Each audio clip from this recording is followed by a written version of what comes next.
Hello, Libra, Sun, Moon, Rising, and Venus signs. Kumusta kayo? Sana po nasa mabuti kayong kalagayan. Welcome back po sa Star Tarot. Kung bago kayo rito, welcome din kayo. Thank you sa inyong support. I truly appreciate it. God bless you all. Tignan natin ang mga messages ninyo for today. Libra, pa una mensahe ninyo ay truth. Ayan, so there could be a mind-blowing truth na parating sa inyo sa ngayon, Libra. So, this could be something na hindi ninyo inaasahan, no? Hindi ninyo inaasahan mga bagay or sitwasyon or hindi ninyo inaasahang balita, no? Ang parating sa inyo dito. Kaya medyo, maaaring nakaka-overwhelm yan or maaaring nakakawindang. But, diba, that sometimes talaga yung truth, hindi mo malaman kung anong epekto nun sa'yo until dumating yan. So, we have thriving. Ayan. So, this is the time for you to thrive. This is the time for you to grow. Napakaganda. Makikita ninyo dito na nagbubunga na siguro kung ano man ang mga in-invest ninyo dito. If you invested in a business or invested in yourself, no? Makikita nyo na ngayon na nagtatrive na yan, nag-grow na yan, nag-expand na, no? Kung ano man ang in-invest ninyo dito. So, this is really good. Kasi parang nakikita nyo na dito yung unti-unti yung bunga ng inyong pagsisikap, ang bunga ng inyong pinaghirapan, no, Libra? So, we have adventures. Ayan. So, some of you are embarking on an adventure dito, Libra. Maybe, ang iba sa inyo dito is going to do something na dati hindi ninyo gustong gawin, wala kayong lakas ng loob na gawin. Pero ngayon, maaaring na kayo, malakas na ang inyong loob sa ngayon, na gawin kung ano man yung gusto ninyong gawin. So, sa ngayon, maaaring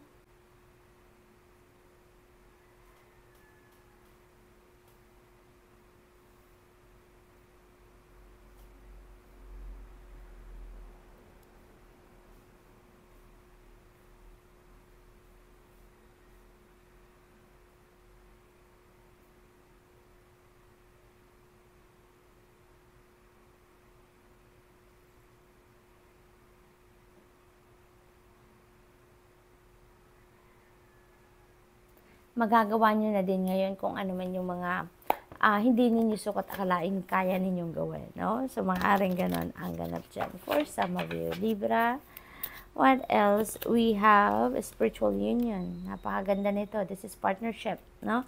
May mga collaboration siguro dito na mangyayari. For some of you, may mga collaboration kayo dito na papasukin. That could be in business partnership, that could be a new friendship, that could be a new love and romantic relationship.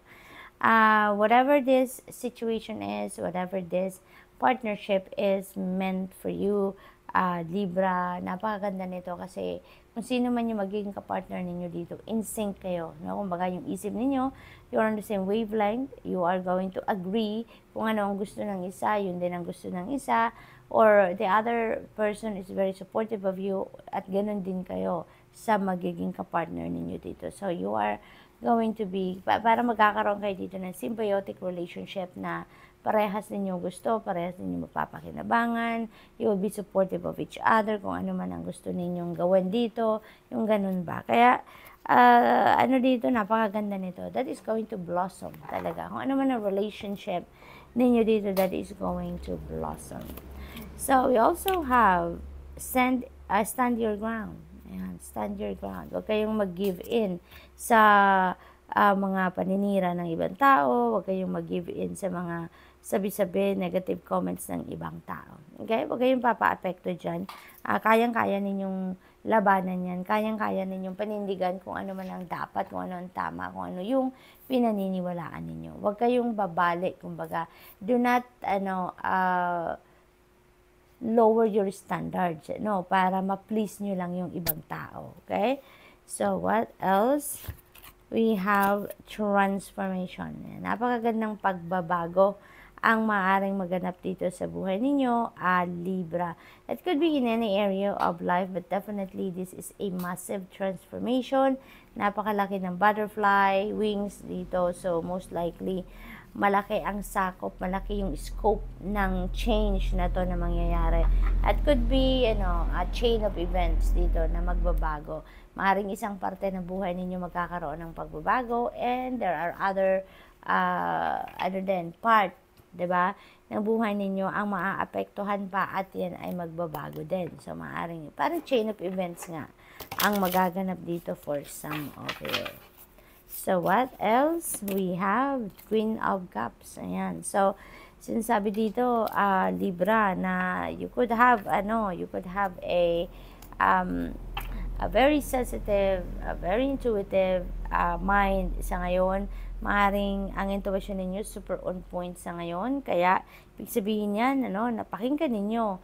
Pakinggan ninyo ang bulong ng iyong intuition, because there could be very important information, very important guidance na ipinapadala sa inyo ang Divine Universe sa ngayon, no?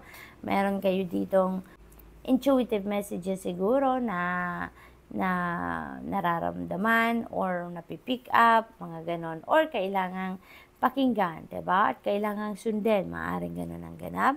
Queen of Cups could be someone also na na makakapartner ninyo dito. So, maaring yung bagong partnership ninyo dito could be with someone who is Cancer, Scorpio, Pisces. Maaring ganun din ang ganap. Okay? So, what else? We have Page of Pentacles. This is a beautiful news coming in, A wonderful news ito, because that is related to money, career, and finances.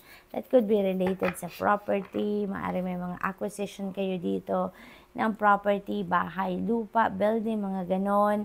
Maaring din kayo, maaari din na nag-apply kayo ng scholarship grant, or maaring nag-apply kayo ng loan, pang-kapital sa negosyo, maaring ganon. And maaring makarinig na kayo ngayon ng magandang balita, magandang update, Maaring ganon ang ganap dito for some of you, Libra.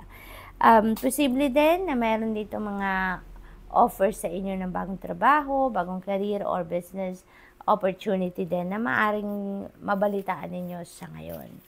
So, what else? We have Death Energy, tapos meron Transformation. So, ibig sabihin niya na kino-confirm ni Death Energy yung transformation energy na to, dahil talagang there could be a massive transformation na mangyayari sa inyo. Ang maganda rito, Libra.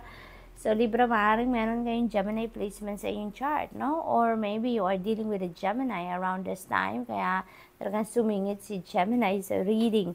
So, maganda rito, Libra, sa Death Energy, because ibig sabihin nito na you are ready to embrace newness sa buhay ninyo. You are ready to embrace new things, new situation, and even new people, to come into your life. Kaya, you're going to make room sa buhay ninyo sa ngayon. You're going to close some doors or some chapter in your life dito, about kung ano man, sitwasyon man yan, experiences man yan, tao man yan, regardless, Kung ano yung hindi na nagsiserve ng yung highest good, aalisin nyo na yan sa buhay ninyo. Kung ano yung hindi na